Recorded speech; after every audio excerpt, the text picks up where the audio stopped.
And this summer, Binghamton, yes, Binghamton will get to experience the Tebow effect firsthand, a move that is sure to boost business right here at the ballpark. So, as you can see, there are fewer players in here for fighting out there. Now, that's because the league is thinking out of the box, developing new rules to balance safety with excitement.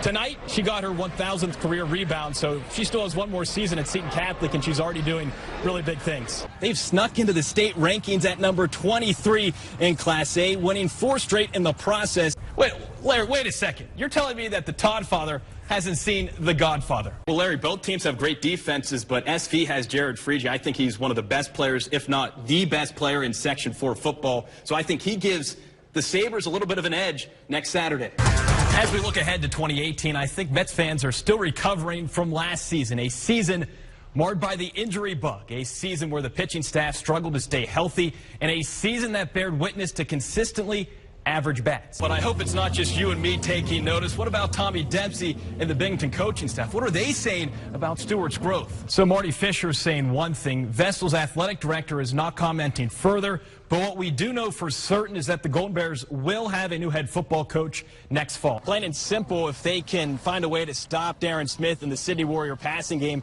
they may have a chance. Look, Bainbridge Guilford, they are a good football team.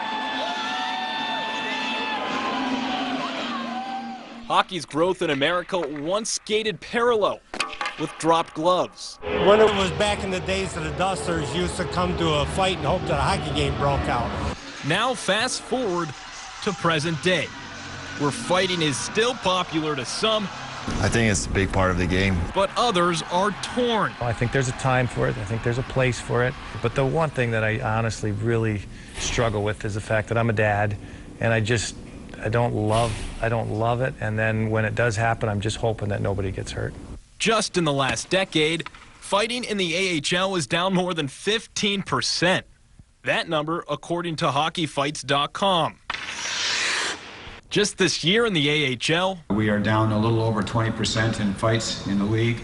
So as you can see, there are fewer players in here for fighting out there. Now that's because the league is thinking out of the box, developing new rules to balance safety with excitement. So why this steep decline? Well, many credit the changes made to Rule 46. Changes established before the season started, which include an automatic game misconduct for staged fighting, a 1-game suspension for 10 fighting majors, and a 2-game suspension for 14 fighting majors. And that doesn't do the team any good if they're short a player.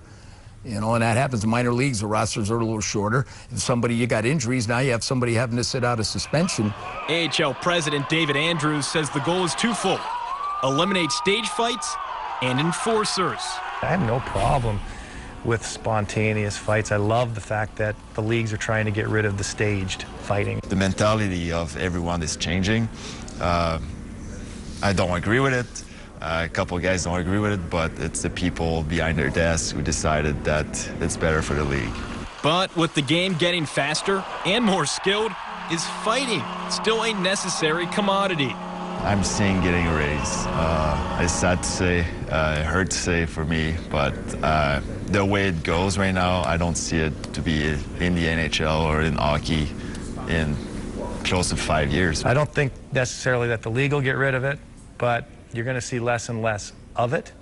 And I still think it's a great sport whether we have it or not.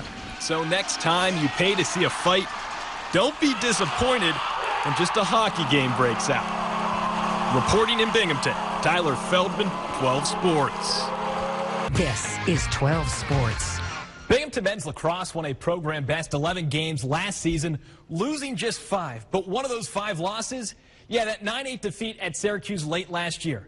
Now the Bearcats enter 2018 without their leading scorer, top defenseman, and veteran netminder, making for a challenging rematch Saturday afternoon against the 10th-ranked Orange. BU 0-6 all-time against Syracuse, and look who it is donning the white and orange. Vestal grads Jake Nelson and Pat Carlin. Hey, what's up, guys?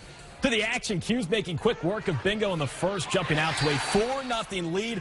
Brendan Bomberry, the senior here, scoring one of his game-high 5 goals. The Orange dominating all aspects of this ball game. Stephen Reifus. Pretty goal from behind the cage, one of his 3 on the afternoon. Then check this out. Nate Solomon, Superman style. Q's ahead 8-zip after one of the Orange, just tacking it on in the second. 12 different goal scorers for Syracuse, outshooting Binghamton 53-19. Solomon again on the rebound. Now 13-0 late second. Thomas McAndrew, the senior, finally putting BU on the board. Then with 4 seconds before the half, Stephen Petrelli, what a move and what a goal. Bearcats down 13-2 at the break. So to the second half we go. Sean Gilroy, firecracker. That makes it 15-3, but Vestal grad Pat Carlin later scores his 4th career collegiate goal right there as the Orange crush Binghamton. Final score in this one, 21-4. Here's Syracuse head coach John Desko after his team's impressive win. Syracuse also in action this afternoon. Tough road contest against Miami. Tyus Battle tying things up early with one of his 2 triples. Moments later, O'Shea Brissett from the corner, driving baseline. Oh, my. Monster one-handed slam. Q's up 3, tied at the break. Then in the second, Orange by 5. Kick it out to Frank Howard from distance. 3 of his game-high 18. Bench is loving it. Q's up 8. Battle clutch down the stretch, netting 6 in the final 86 seconds. Finishing with 13 as Q's moves to 500 in ACC play with a 62-55 road victory over the U. U-turning to the ABA, Jimmy Gray, Kai Sutton looking to jam on the Elmira Eagles. That 14-game winning streak on the line early first. Trey Kelly, nothing but net. Then on the other end, more from Kelly. Big block. Jimmy Gray, Kai Sutton, call the police. Crime scene still under investigation. Dogs up 1 and having fun. Gray, uncontested. 3 of his game-high 24 as the Bulldogs win their 15th straight. 116-108 your final over Elmira. Okay, so at this point, we all know that the B-Devils are indeed the worst team in the American Hockey League. I mean, their last victory came 2 weeks ago at home against the Amherst. 4 consecutive losses later, and guess what? Yep, the B-Devils back home, facing off against a very good Rochester team that scored 12 goals in a win over the Baby Pens Friday. A much different story tonight, though. Ken Appleby, terrific between the pipes. Late first period, B-Devils odd-man rush. Bracken Kearns in front, but he can't bang it past Adam Wilcox. I don't know how he didn't get that in.